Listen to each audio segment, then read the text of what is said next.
எண்ணெயில் வந்து விளக்கேற்றலாம். எந்த கோயிலில் என்ன மாதிரியான எண்ணெயில் விளக்கேற்றலாம்? நெய்யா, பஞ்சதீபம், இப்போல்லாம் வந்துருக்கு இல்லைங்களா, பஞ்சதீபம், கலப்பு எண்ணெய், மிக்சிங் ஆயில், இந்த 3 எண்ணெயை சேர்த்து ஏற்றுங்க. இந்த மிக்சிங் எண்ணெய், கலப்பு எண்ணெய், 5 எண்ணெய், பஞ்ச எண்ணெயில் வந்து தீபம் ஏற்றுறாங்களோ அந்த வீட்டிலெல்லாம் ஏகப்பட்ட பிரச்சனைகள் போயிட்டு இருக்கிறத நீங்கள் பார்க்கலாம்.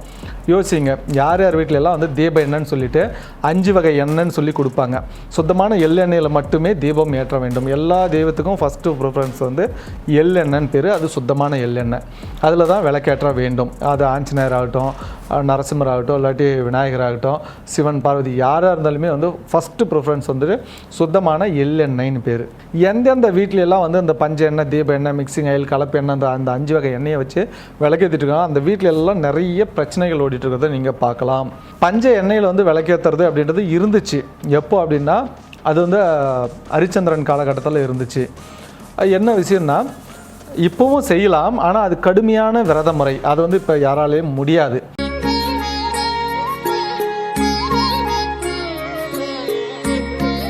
ஓம் திருவாக்கும் செய்கருமம் கைக்குட்டும் செஞ்சொல் பெருவாக்கும் பீடும் பெருக்கும் உருவாக்கும் ஆதலால் வானோரும் ஆணை முகத்தானை காதலால் கூப்போர்த்தம் கை. ஓம் சிவசிவ என்கிலர் தீவினையாளர், சிவசிவ என்றிட தீவினை மாலும், சிவசிவ என்றிட தேவரும் ஆவார், சிவசிவ என்ன சிவகதிதானே.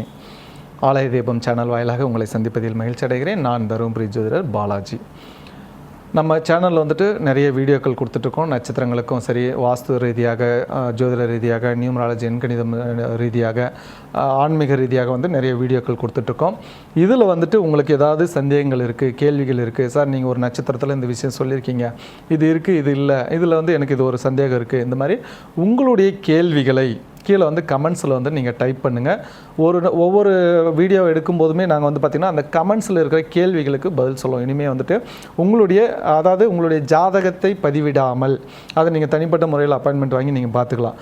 ஆனால் ஜென்ரலான கேள்வி, எல்லாருக்கும் பயன்படுற மாதிரி ஒரு கேள்வி. இப்போ எக்ஸாம்பிளுக்கு கேட்பாங்க, சார் எங்கள் வீட்டுக்குள்ளே விஷ ஜந்துக்கள் வந்தால் என்ன பண்ணுறது, வீட்டு மேலே கோட்டான உட்காந்தா என்ன பண்ணுறது, அந்த மாதிரி ஜென்ரலான கேள்விகள் அப்படின்னும் போது நீங்கள் உங்களுடைய சந்தேகங்களை, உங்களுடைய கேள்விகளை, இப்போ வந்து தீபம் கோயிலில் போய் எப்படி தீபம் ஏற்றது, எண்ணெயில் ஏற்றலாம், அந்த மாதிரியான கேள்விகள் வந்து ஜென்ரலான கேள்விகளை வந்து உங்களுடைய கீழே வந்து வீடியோ கீழே கமெண்ட்ஸில் நீங்கள் பதிவிடுங்க.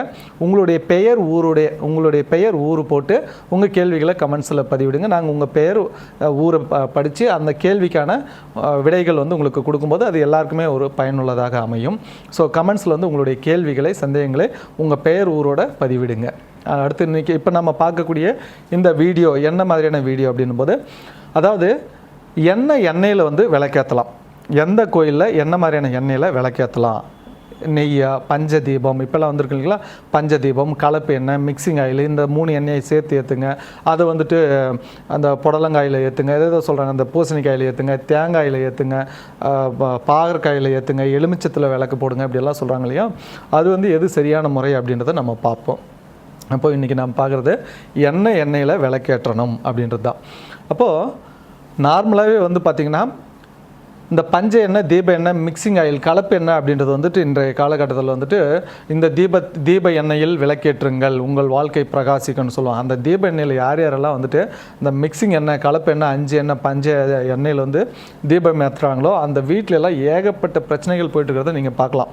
யோசிங்க, யார் யார் வீட்டிலெல்லாம் வந்து தீப எண்ணெய்ன்னு சொல்லிட்டு 5 வகை எண்ணெய்ன்னு சொல்லி கொடுப்பாங்க. அது நார்மலாக போய் எள்ளெண்ணெய்ன்னு கேட்டாலே தீப எண்ணெய் இதுதாங்கன்ட்டு எடுத்து கொடுத்துருவாங்க. இன்றைக்கி கடைக்காரங்களையும் வந்து தெரியாது. ஸோ சுத்தமான எண்ணெய் வந்து எள்ளெண்ணெய்.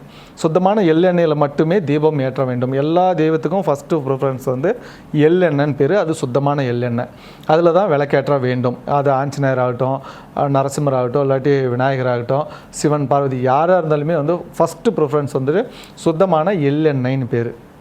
ஆனால் இன்றைக்கி எள்ளெண்ணெய்ன்னு போய் கேட்டாலே கடையில் கிடைக்கிறது இந்த தீப எண்ணெய் சார், 5 வகை எண்ணெய், இதுதான் கோயிலுக்கு ஏற்றுறது அப்படின்னு கொடுத்துட்றாங்க. எந்தெந்த வீட்லையெல்லாம் வந்து இந்த பஞ்ச எண்ணெய், தீப எண்ணெய், மிக்சிங் ஆயில், கலப்பு எண்ணெய், அந்த 5 வகை எண்ணெயை வச்சு விளக்கேற்றிட்டு இருக்காங்க. அந்த வீட்டிலெல்லாம் நிறைய பிரச்சனைகள் ஓடிட்டு இருக்கிறத நீங்கள் பார்க்கலாம். அப்போது பஞ்ச எண்ணெயில் வந்து விளக்கேற்றுறது அப்படின்றது இருந்துச்சு. எப்போ அப்படின்னா, அது வந்து ஹரிச்சந்திரன் காலகட்டத்தில் இருந்துச்சு.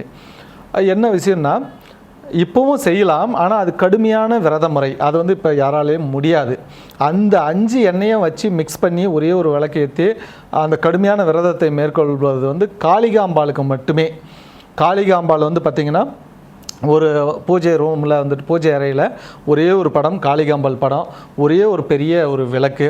அந்த விளக்கு நிறைய வந்து 5 எண்ணெய்களை வந்து கலந்து விட்டு அதை வந்து விளக்கேற்றிட்டு அங்கே உட்காந்துக்கிட்டு கடுமையான விரதம் 3 நாளைக்கு வந்துட்டு தண்ணி குடிக்கக்கூடாது, சாப்பிடக்கூடாது, வெளியில் வரக்கூடாது, ரூம் விட்டு வெளியில் வரக்கூடாது, கடுமையான விரதம் இருக்கணும். இப்போல்லாம் யாராலையும் முடியாது, 3 நாட்கள் வந்து கடுமையான விரதம் இருக்க முடியாது. அது காளிகாம்பாளுக்கு மட்டும்தான் 5 எண்ணெயை மிக்ஸ் பண்ணி ஏற்றுறது. மற்ற எந்த தெய்வத்துக்கும் 5 எண்ணெய் கிடையாது. மற்றொன்று வந்து காலபைரவருக்கு உண்டு, ஆனால் 5 எண்ணெய் மிக்ஸ் பண்ணி கிடையாது. 5 எண்ணெயை வந்து தனித்தனியாக 5 விளக்கில் வைக்கிறது. அது குலதெய்வத்தை கண்டுபிடிக்கிறதுக்கு 5 எண்ணெய், தேங்காய் எண்ணெய், இழுப்பு எண்ணெய், விளக்கெண்ணெய், நெய், எள்ளெண்ணெய், இந்த மாதிரி வந்து 5 எண்ணெயில் வந்து தனித்தனியாக விளக்கேற்றணும். தனித்தனியாக விளக்கேற்ற வேண்டும், 5 எண்ணெய் மிக்ஸ் பண்ணி கிடையாது. அப்போ காலபைரவருக்கு 5 எண்ணெய் விளக்கேற்றலாம், காளிகாம்பாளுக்கு 5 எண்ணெயும் வந்து மிக்ஸ் பண்ணி விளக்கேற்றலாம். மற்ற எந்த தெய்வத்துக்கு நீங்கள் பஞ்ச எண்ணெயில் விளக்கேற்றினாலையும் வீட்டில் வந்து பிரச்சனைகள் தான் வரும். ஒன்று. ரெண்டாவது வந்துட்டு இந்த பாவக்காயில் ஏற்றுறேன், பூசணிக்காயில் ஏற்றுறேன், தேங்காயில் விளக்கேற்றுறேன், எலுமிச்சம்பழத்தில் விளக்கேற்றுறேன், இதெல்லாம் வந்து இன்றைக்கு 20 வருஷத்துக்குள்ளே வந்த விஷயம் தான். 20 வருஷத்துக்கு முன்னால் வந்துட்டு யாராவது தேங்காயில், பூசணிக்காயில், எலுமிச்சம்பழத்தில் விளக்கேற்றினாங்களான்னு பாருங்கள். 20 வருஷத்துக்கு உள்ளே வந்த விஷயங்கள் தான். இதெல்லாம் மக்களாக பார்த்து, ஜோதிடர்களாக பார்த்து ஒவ்வொன்றும் டிஃப்ரெண்ட்டாக சொல்லணும்னு சொல்லி ஆரம்பிச்சது தான். எங்கெல்லாம் நீங்கள் வந்துட்டு ஒரு எலுமிச்சம்பழத்தை புழிஞ்சு அதை திருப்பி அந்த இடத்துல வந்துட்டு விளக்கேற்றுறீங்களோ அந்த இடத்துல வந்துட்டு என்னென்னா எலுமிச்சம்பழத்தில் இருக்கிறது ஃபுல்லாகவே சிட்ரிக் ஆசிடுன்னு பேர். அப்போ ஒரு இடத்துல வந்துட்டு பாசிட்டிவ் எனர்ஜி வந்து குவிஞ்சிருக்கிற இடத்துல அந்த சிட்ரிக் ஆசிடை புழிஞ்சு வரும்போது அந்த அந்த எண்ணெய், அதாவது கதிர்வீச்சுகள், அந்த பாசிட்டிவ் எனர்ஜி வந்துட்டு அப்படியே வந்து அந்த இடத்துல டிஸ்ட்ராக்ட் ஆகும், அப்படியே வந்து சிதறும். அப்போது அந்த இடத்துல வந்து நீங்கள் இந்த மாதிரியான விஷயம் செய்யும்போது தவறு. ரெண்டாவது, தேங்காய் என்பது உணவு, அதே போல் பூசணிக்காய் அப்படின்றதும், அதே போல் இந்த பாவற்காய், இதெல்லாமே வந்து உணவு வந்துட்டு இப்போ என்னென்னா எள்ளெண்ணெயில் விளக்கேற்றுங்கன்னு தான் சொல்லுவாங்க. இவங்க எள்ளை வந்து அப்படியே மூட்டை கட்டி முடிச்சாக்கி அதை வச்சு எரிப்பாங்க. உணவை வந்து எரிக்கக்கூடாது. அதனால் வந்து உங்களுக்கு சந்திரன் தோஷம்னு பேர். தேங்காய்ன்றது உணவு. அப்போ சந்திரனுடைய கர்மாவில் அந்த குடும்பத்தில் அங்கே குழந்தைகள் பிறப்பார்கள். அப்போ அங்கே மனநலம் பாதிக்கப்படுறவங்க அந்த குடும்பத்தில் வருவாங்க அப்படின்னு பேர்.